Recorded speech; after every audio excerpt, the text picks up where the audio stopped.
Students, आज हम अपनी क्लास में 6 चैप्टर शुरू करने वाले हैं। ये चैप्टर देखा जाए तो बहुत ज़्यादा इंपॉर्टेंट है और काफ़ी ज़्यादा मार्क्स जो है इस चैप्टर से आते हैं। तो आपको क्या करना है, इस चैप्टर को थोड़ा सा ध्यान से पढ़ना है। और इस चैप्टर में सबसे पहले अगर मैं बात करूँ इसके बेसिक्स के ऊपर, तो यहाँ पर हम क्या देखो, चैप्टर का नाम देखो क्या है, लाइन्स एंड एंगल्स। तो बहुत छोटे छोटे से पॉइंट है, पहले उन पॉइंट्स के बारे में पढ़ लेते हैं। सबसे पहला पॉइंट क्या है, जो चैप्टर का नाम है line. So what is a line?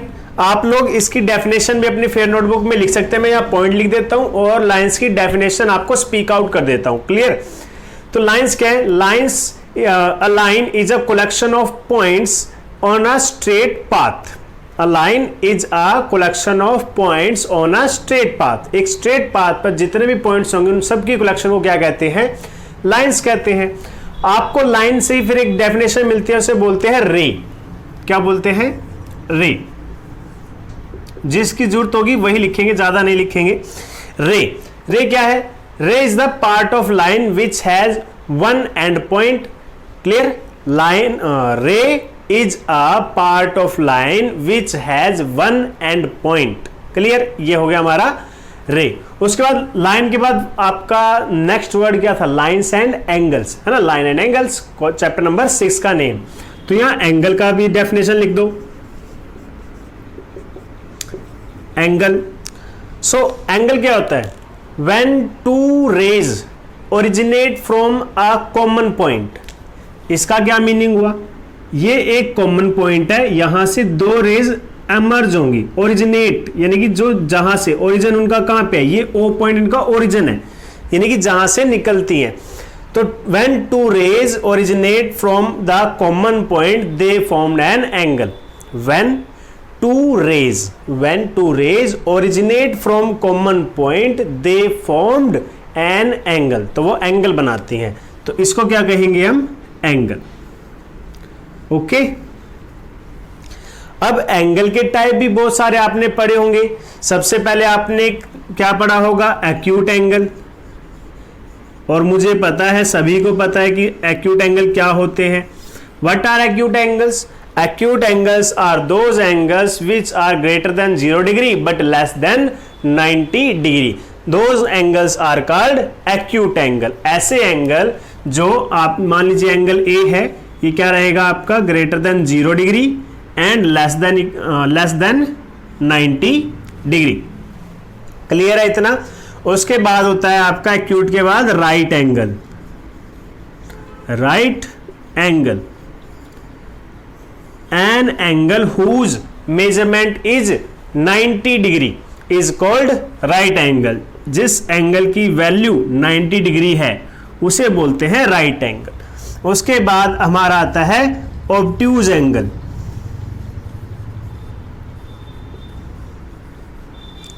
ठीक है, ऑब्ट्यूज एंगल क्या होगा? An angle whose measure is greater than 90 degree but less than 180 degree.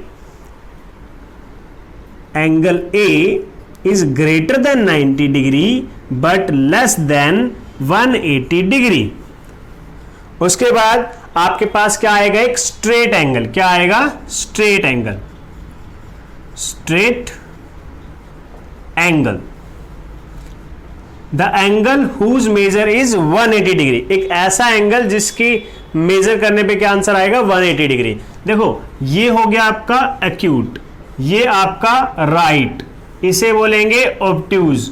और इस तरीके से ये वाला एंगल बन गया आपका स्ट्रेट एंगल, या फिर लीनियर एंगल भी बोलते हैं इसको, क्योंकि एक लाइन पर एंगल बन चुका है। एंगल ए की वैल्यू कितनी रहेगी यहाँ पे? 180 डिग्री। ये क्या हो गया आपका? Straight angle. उसके बाद एक बचता है रिफ्लेक्स एंगल। क्या बोलेंगे इसको? रिफ्लेक्स। Reflex angle. अब ये रिफ्लेक्स एंगल कौन सा होता है? An angle whose measure is greater than 180 degree and less than 360 degree.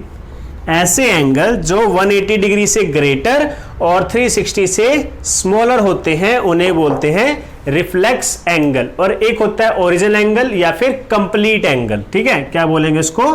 Complete angle या फिर ओरिजिन एंगल। वो क्या होता है, जिसकी वैल्यू होती है 360 डिग्री। और एक चीज हमेशा याद रखना, रिफ्लेक्स एंगल आपको फाइंड आउट कैसे करना होता है। फॉर एग्जांपल अगर मेरे सामने ये एंगल बना हुआ है ए बी और सी इस तरीके से, ठीक है, A B C is a angle, या फिर हम डायग्राम में देखें तो ये कैसा एंगल है, reflex sorry A B C is a acute angle, ठीक है, क्यूट तो नहीं कहेंगे, खैर क्या कहेंगे इसको, एक्यूट एंगल, ठीक है। तो एक्यूट एंगल है हमारे पास। अब अगर आपको कह दिया जाए कि आपको फाइंड आउट करना है reflex of angle A B C, इसी तरीके से दिया जाता है हमेशा आपको, ठीक है। तो रिफ्लेक्स कैसे फाइंड आउट करोगे, पहले तो angle A B C find out करो। मान लीजिए 60 डिग्री है, ठीक है, कितना है 60 डिग्री। तो पहले तो आपको ए बी सी फाइंड करना पड़ेगा, फिर आप क्या करेंगे, अगर मैं बताऊं तो reflex of angle A B C is equal to 360 degree minus angle A B C. अगर आप रिफ्लेक्स निकालना चाहते हो तो सिंपली आपको क्या करना है, 360 से उस एंगल की वैल्यू माइनस कर दो। अगर वो पहले से ही 180 डिग्री है, फिर तो अगर वो पहले से ही 180 से बड़ा है फिर तो यानी कि वो पहले से क्या है, रिफ्लेक्स एंगल है। लेकिन अगर वो स्मॉलर है, एक्यूट है या राइट एंगल है या ऑब्ट्यूज है, इन तीनों में से कुछ है और आपको कहा गया है रिफ्लेक्स फाइंड आउट करने के लिए, तो आपको क्या करना पड़ेगा, 360 डिग्री में से उस एंगल को माइनस करना पड़ेगा। अब यहां पे मैंने 60 लेट किया था, तो ये क्या बन जाएगा, 360 degree minus 60 degree which is equal to 300 degree. तो इस क्वेश्चन में आपका रिफ्लेक्स एंगल कौन बन गया, ए बी सी की वैल्यू कितनी आ गई, 300 डिग्री। ये तो बहुत ही ज्यादा बेसिक पॉइंट्स हो गए। अब उसके बाद कुछ और भी पॉइंट्स है जो हमें पढ़ने बहुत बहुत ज्यादा जरूरी है, जैसे कि एडजेसेंट एंगल हो गया और आपका वर्टिकल अपोजिट एंगल हो गया, और उसके बाद भी आपने बहुत सारे ऐसे ऐसे एंगल्स पढ़े हैं जिनके बारे में आपने आज मैं आपको बता रहा हूं और इस चैप्टर में आपने यूज करना है। क्लियर है? चलिए शुरू करते हैं उन एंगल्स के बारे में स्टडी करना। तो सबसे पहले बात करेंगे एडजेसेंट एंगल्स की। किसकी बात करेंगे, एडजेसेंट। ये कौन से एंगल्स होते हैं, ठीक है। So adjacent angles are those who has one arm in common and the other arms should be on the opposite side of the common arm। जो मैंने बोला है वो लिख लो, ठीक है, बैक करके लिख लो थोड़ा सा। अब देखो होता क्या है, मीनिंग क्या है। एक मान लीजिए ये लाइन है, एडजेसेंट एंगल हमेशा टू एंगल्स के बीच की बात होगी, ठीक है। अब दो एंगल ड्रॉ करने हैं इस तरीके से। अब मैंने जो डेफिनेशन कही है वो डायग्राम की हेल्प से समझाता हूं आपको। Adjacent angles have a common arm, ये हो गई इसकी कॉमन आर्म, ठीक है, and the other two arms. मान लीजिए इस एंगल की बात कर रहा हूं तो एक तो कॉमन आर्म ये हो गई और सेकंड आर्म दिस वन। इस एंगल की बात करें तो common arm and second arm. तो हमने क्या कहा, इनके पास एक कॉमन आर्म है, ठीक है, और जो बाकी की आर्म्स हैं वो इस कॉमन आर्म के अपोजिट साइड है, ठीक है। फॉर एग्जांपल अगर मैं दो एंगल लेता हूं, देखो ये तो हो गए एडजेसेंट। अब एडजेसेंट कौन नहीं है उनके बारे में बात करते हैं। ये दो एंगल बना दिए। अब देखो ये जो आर्म है, मैं नाम लिख के दिखाता हूं वो और भी ज्यादा इजी आसान हो जाएगा, ए बी सी और डी। तो एंगल ए बी डी और एंगल ए बी सी, ठीक है। अब इन दोनों की आर्म्स बताओ कौन कौन है। ए बी डी एंगल में दो आर्म्स हैं, एक तो ए बी आर्म्स है और एक बी डी। इसकी आर्म्स कौन कौन सी हैं, एक तो ए बी और दूसरी बी सी, ठीक है। अब बताओ दोनों में कॉमन आर्म कौन सी है, वो है ए बी, यानी कि दिस वन। ये क्या है, हमारी कॉमन आर्म। अब जो बाकी की दोनों आर्म्स हैं, क्या वो लेफ्ट और राइट साइड है, क्या वो कॉमन आर्म के लेफ्ट और राइट साइड है, नहीं, दोनों ही कहां पर है आपकी, यहां मान लीजिए अगर ये लेफ्ट साइड मान लूं और ये राइट साइड मान लूं, तो दोनों बाकी बची हुई दोनों आर्म्स BD और BC AB के कौन से साइड है, लेफ्ट हैंड साइड पे है, यानी कि सेम साइड पे है, तो ये एडजेसेंट एंगल नहीं है। बिकॉज एडजेसेंट एंगल की डेफिनेशन क्या कहती है, जो नॉन कॉमन आर्म है, जो आर्म्स कॉमन नहीं है, वो क्या होने चाहिए, कॉमन आर्म के अपोजिट साइड होनी चाहिए। देखो एक राइट हैंड साइड पर है और एक लेफ्ट हैंड साइड पर है। क्लियर हुई थोड़ी सी बात, ठीक है। और अगर इजी वे में बताऊं तो एक दूसरे का एरिया कवर नहीं होना चाहिए, एक दूसरे का एरिया कवर नहीं होना चाहिए। कैसे, देखो यहां पर क्या हो रहा है, ये इसका एरिया ये वाला, ठीक है, मैंने क्रॉस लगा दिया, और इस वाले एंगल का एरिया ये सर्कल वाला, मैंने डॉट डाल दिए, सर्कल डाल दिए। लेकिन अगर इस एंगल की बात करूं, एंगल ABD, तो इसके लिए क्रॉस लगाता हूं, ABD लगा दिए मैंने क्रॉस, तो ये सारा ही एंगल ABD है। और अब एंगल ABC, इसके लिए मैं सर्कल लगा देता हूं। अब देखो सर्कल और क्रॉस यहां पर क्या है, दोनों आपस में ओवरलैप कर रहे हैं, एक दूसरे की जमीन के अंदर घुसने की कोशिश कर रहे हैं, तो ये क्या है, एडजेसेंट एंगल नहीं है, बट ये वाला एडजेसेंट एंगल है। तो आपको कभी भी अब नहीं होनी चाहिए कि कौन से एंगल एडजेसेंट है और कौन से एंगल एडजेसेंट नहीं है, ये प्रॉब्लम अब नहीं आनी चाहिए, ठीक है। बहुत अच्छे से मुझे लगता है कि आपको क्लियर हो गया होगा। अगर नहीं हुआ है तो इस वीडियो को दोबारा देखो, ठीक है। जब भी आपको लगता है कि कोई पॉइंट मुझे समझ नहीं आया, तो बस एक काम करना है, वीडियो को दोबारा से देखना है, शुरुआत से, बिल्कुल ध्यान से, ठीक है। अगर ऐसा करोगे तो आपको क्वेश्चंस जरूर समझ में आएंगे, और ऐसा तो हो नहीं सकता कि आपको समझ ना आए, बिकॉज आप पहले से ही बहुत ज़्यादा इंटेलिजेंट स्टूडेंट्स हैं। चलिए, रिफ्लेक्स के बाद अब बात करते हैं वर्टिकल अपोजिट एंगल की। वर्टिकल अपोजिट एंगल्स, ठीक है। इसको एंगल्स को, जैसे एंगल ये लिखा हुआ ना, तो इसको इस तरीके से भी एंगल्स लिख देते हैं, थोड़ा सा L टाइप का एंगल का साइन डाल के S लगा दो, एंगल्स बन जाता होगा। Vertical opposite angle. अब वर्टिकल अपोजिट एंगल क्या होते हैं, when two lines intersect each other at a common point, जब हमारी दो लाइंस एक दूसरे को किसी कॉमन पॉइंट पर इंटरसेक्ट करती है, तो यहां पर बनते हैं वर्टिकल अपोजिट एंगल।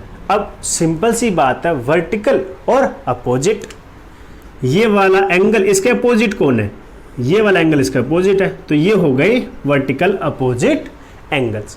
और हमेशा याद रखना, vertical opposite angles are equal. कैसे होते हैं, इक्वल होते हैं। क्लियर रहेगा आपके लिए ये बात, ठीक है। Are you happy now, clear, very good. So, vertical opposite angles are made by two lines which intersect at common point. Each two lines have two pair of vertical opposite angles. Two pairs कैसे, एक pair में तो ये आगे मान लीजिए angle 1 और angle 2, तो एंगल 1 और एंगल 2 ये दोनों क्या है, वर्टिकल अपोजिट एंगल। इसी के साथ साथ एंगल 3 और एंगल 4, एंगल 3 एंड एंगल 4, ये दोनों भी क्या है आपके लिए, वर्टिकल अपोजिट एंगल का पेयर। अब पेयर कितने हैं, सिर्फ 2 पेयर है, इससे ज़्यादा पेयर थोड़ा ना बनेंगे। तो हम कहेंगे वर्टिकल अपोजिट एंगल में 2 पेयर ऑफ एंगल्स होते हैं, और वो दोनों ही आपस में इक्वल होते हैं। एंगल 3 किसके इक्वल है, एंगल 4 के, और एंगल 1 किसके इक्वल है, एंगल 2 के। Angle 3 is equal to angle 4, ठीक है। और अगर एंगल 1 आपने दिखा दिया एंगल 3, तो ये हो जाएगा गलत। ये सिर्फ एक केस में हो सकता है, only one case, when angle 1 and angle 3 are 90 degree. सिर्फ इस केस में इक्वल होंगे, अदरवाइज ये एंगल कभी भी इक्वल मत बनाना। क्लियर है, ध्यान रखना इस बात को। तो ये तो हो गया आपका vertical opposite angle. I hope आप सभी को क्लियर भी हो गया होगा, ठीक है। देखो बहुत इंपॉर्टेंट चीज़ें बता रहा हूँ, जब बाद में क्वेश्चन सोल्व करने पड़ेंगे ना, इन्हीं की ज़रूरत पड़ने वाली है। कभी आप सोचो कि ये काम नहीं आएंगे, इन्हीं की तो ज़रूरत पड़ेगी, है ना। अब मैं आपको कह दूँ 10 मल्टीप्लाई बाय 5, अब जब तक आपको मल्टीप्लाई का मीनिंग ही नहीं पता है, तो आप आंसर कैसे लिख सकते हो, नहीं लिख सकते जब तक आपको मल्टीप्लाई का मीनिंग नहीं पता होगा, है ना। अगर कोई सोचे कि मल्टीप्लाई का साइन है और उसे पता नहीं है तो क्या करेगा, 10 + 5 15 भी तो बना सकता है। ये क्या है, this is the very basic of mathematics. ये मल्टीप्लाई का साइन क्या है, बेसिक है। इसी तरीके से आपके जो 6th चैप्टर की बात चल रही है, जो अभी चीज़ें मैं आपको बता रहा हूं वो उस चैप्टर की बेसिक है, ठीक है। तो बेसिक पर ध्यान देना बहुत जरूरी है। चलिए, वर्टिकल अपोजिट एंगल हो गया, अब करते हैं लीनियर पेयर एंगल। अब ये लीनियर पेयर क्या है, लीनियर से समझ आता है लाइन और पेयर से समझ आता है दो एंगल। यानी कि अगर एक स्ट्रेट लाइन पर जो हमारा, जिसको हमने स्ट्रेट एंगल कहा था, उसके 2 पार्ट्स कर दिए जाएं, एंगल 1 और एंगल 2, और इन दोनों का सम कितना आ जाए, 180 डिग्री, ठीक है। तो इनको क्या कहेंगे हम, लीनियर पेयर एंगल्स। क्लियर है? दोबारा बता देता हूं, अगर एक लाइन पर आप कोई रे ड्रॉ करते हो, वो आपके स्ट्रेट एंगल को 2 पार्ट्स में डिवाइड करेगा और उन दोनों का सम कितना होगा, 180 डिग्री। तो उन दोनों एंगल्स को क्या कहा जाएगा, लीनियर पेयर एंगल्स। आप इस प्रॉपर्टी के बेस पर बहुत सारे क्वेश्चन सोल्व कर सकते हो, प्रूफ कर सकते हो। मान लीजिए आपको ये कह दिया कि ये 2 एंगल्स हैं, ठीक है, एक की वैल्यू 70 डिग्री और दूसरे की 110, ए बी और सी। अब ये बताओ, या फिर आपको कह दिया जाएगा कि प्रूफ करो A B is a straight line. तो कैसे प्रूफ करोगे, आपके पास सिर्फ और सिर्फ एक ही तरीका है कि ये जो दोनों एंगल्स हैं इनका सम फाइंड आउट कर लो। सम अगर दोनों का 180 डिग्री आता है तो बाय थ्योरम कह लो या बाय प्रॉपर्टी कह दो, ए बी आपकी क्या बन जाएगी, स्ट्रेट लाइन बन जाएगी।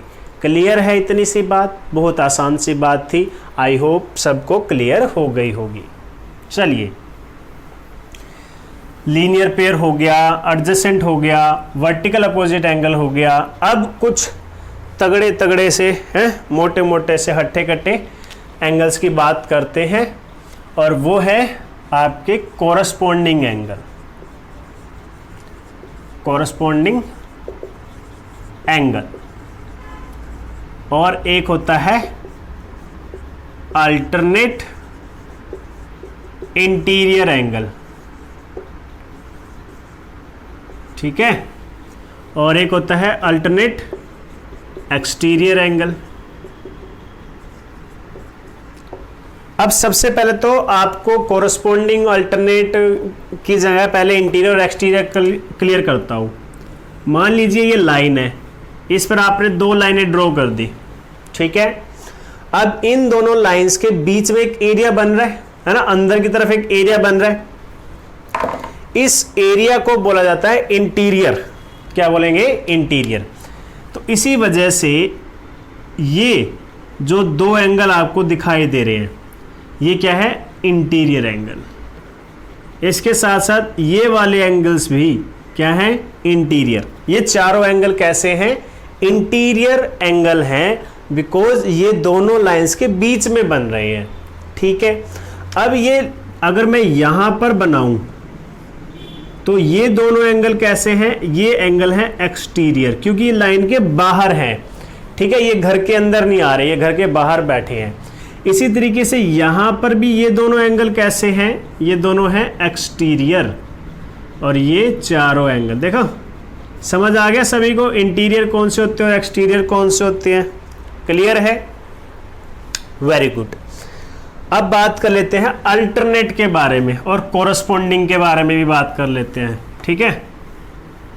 ये 2 वर्ड आपको अगर समझ आ गए ना, आपको पूरा 6th चैप्टर अच्छे से समझ आने वाला है। मुझे पता है बहुत सारे बच्चों को 8th क्लास में ये सब चीज़ें सिखा दी गई होंगी और आपको बहुत अच्छे से आता भी होगा। अब देखो, इसे बोलते हैं, मान लीजिए इस तरीके से 2 लाइन्स हैं और ये 3rd लाइन दोनों को इंटरसेक्ट करती है। अब अगर 2 angles, if 2 angles on these 2 lines have relatively same position, ध्यान से नाम सुनो क्या बोला मैंने, ये वर्ड बहुत जरूरी है, relatively same position, same position are called corresponding angle. अब ये सेम पोजीशन का क्या मतलब हुआ, देखो ये आपको रे दिखाई दे रही है, इसकी एक लेफ्ट हैंड साइड है और एक राइट हैंड साइड है। इसी तरीके से ये दोनों रेज भी आपको दिखाई दे रही है, इस रे के लिए अपर साइड और लोअर साइड, इस रे के लिए ये अपर साइड और ये लोअर साइड। ठीक है, इतना क्लियर है आप लोगों को। अगर मैं इस P की बात करूं लेफ्ट राइट, Q की बात करूं अपर और लोअर, और अगर मैं R की बात करूं, R छोड़ो, इसका कुछ और नाम देते हैं, M दे देते हैं इसका नाम, इसके भी लिए अपर और लोअर पार्ट। ठीक है, अब देखते हैं रिलेटिवली सेम पोजीशन का क्या मतलब है। एंगल 1 और एंगल 2 की बात करते हैं। एंगल 1 कहां पर है, अगर मैं देखूं तो एंगल 1 लेफ्ट साइड पर है और अपर साइड पर है, लेफ्ट साइड पर और अपर साइड पर।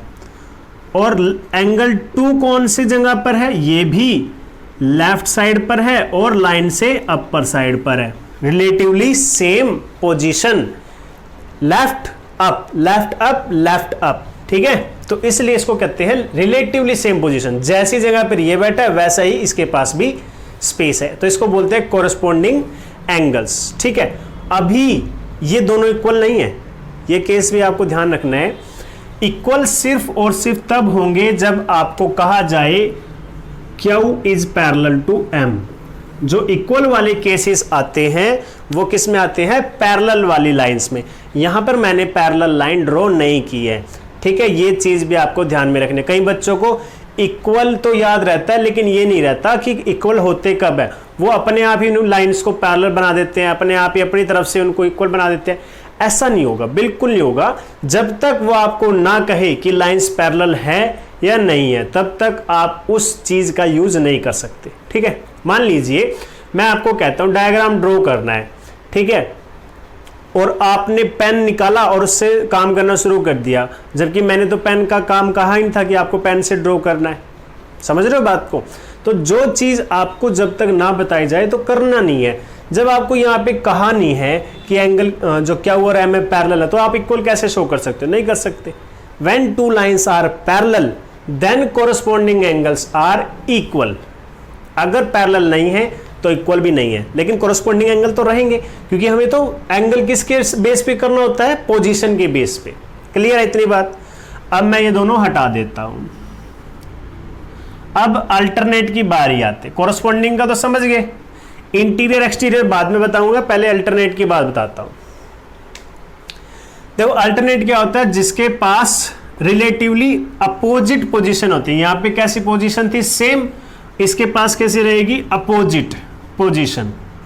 कैसी रहेगी, अपोजिट। फॉर एग्जांपल एक एंगल तो यहां हो गया, ठीक है, और दूसरा एंगल यहां पे, मैं कहता हूं एंगल 3 और एंगल 4।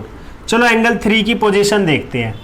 एंगल 3 हमारा इस P लाइन के कहां पर है, लेफ्ट साइड पर, लेफ्ट साइड पर है ना, और हमारी Q लाइन के कहां पर है, लोअर साइड पर, लेफ्ट एंड लोअर। चलो इस वाले L को थोड़ा सा स्मॉल बना देते हैं ताकि लेफ्ट में और लोअर में हम कंफ्यूज ना हो। क्लियर है?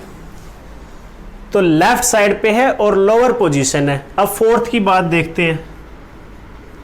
ये P लाइन के राइट साइड में है, कहां पर है, राइट साइड में, और हमारी जो लाइन है M उसके अपर पे है। अब देखो बिल्कुल अपोजिट है, ये लेफ्ट था तो ये राइट हो गया, ये लेफ्ट ये राइट, ये लोअर तो ये अपर। पोजीशन कैसी है, बिल्कुल अपोजिट। अल्टरनेट इंटीरियर एंगल्स में दोनों की जो पोजीशंस होती है वो कंप्लीटली क्या होनी चाहिए, अपोजिट होनी चाहिए, तो उनको बोलते हैं अल्टरनेट एंगल्स। अब इंटीरियर की भी बात कर लेते हैं और एक्सटीरियर की भी। ये दोनों एंगल इन लाइंस के अंदर की साइड है ना, घर के अंदर है, तो इसलिए बोलते हैं इनको अल्टरनेट इंटीरियर एंगल। क्या बोलेंगे, अल्टरनेट इंटीरियर एंगल, वरना इंटीरियर तो 4 एंगल हैं, लेकिन अल्टरनेट कौन से हैं, वो ये दोनों हैं। इसके साथ साथ एंगल नंबर 6 और एंगल नंबर 7, ये दोनों भी क्या है, अल्टरनेट इंटीरियर एंगल्स है, और ये दोनों क्या है, अल्टरनेट इंटीरियर एंगल्स। अब बात कर लेते हैं अल्टरनेट एक्सटीरियर एंगल्स। तो अल्टरनेट एक्सटीरियर एंगल कौन से होते हैं, वो इस तरीके से, ये जो एक्सटीरियर एंगल्स होंगे और अल्टरनेट पोजीशन पे होंगे। अब देखो कहाँ है, अपर और लेफ्ट, लेफ्ट प्लस अपर, और एक ये वाला एंगल ये कहाँ पर है, राइट प्लस लोअर, और दोनों एंगल कहाँ पर है, एक्सटीरियर में है। कहाँ है ये दोनों एंगल्स, एक्सटीरियर में, ठीक है। दैट्स वाई इनका नाम क्या हो जाता है, अल्टरनेट एक्सटीरियर एंगल्स। थोड़ा सा आप कह सकते हो कि ज़्यादा खिचड़ी सी यहाँ पे पक गई है, लेकिन अगर आपने स्टेप बाय स्टेप समझ लिया है तो आपको क्लियर हो गया होगा।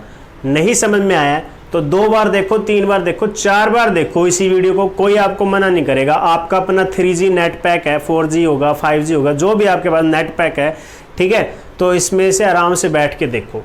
ओके स्टूडेंट्स, तो आज की क्लास में बस इतना ही, क्योंकि वीडियो पहले ही बहुत सारी लेंथी हो चुकी है। तो आज हम एक्सरसाइज नहीं शुरू करेंगे, एक्सरसाइज हम नेक्स्ट वीडियो में शुरू करेंगे।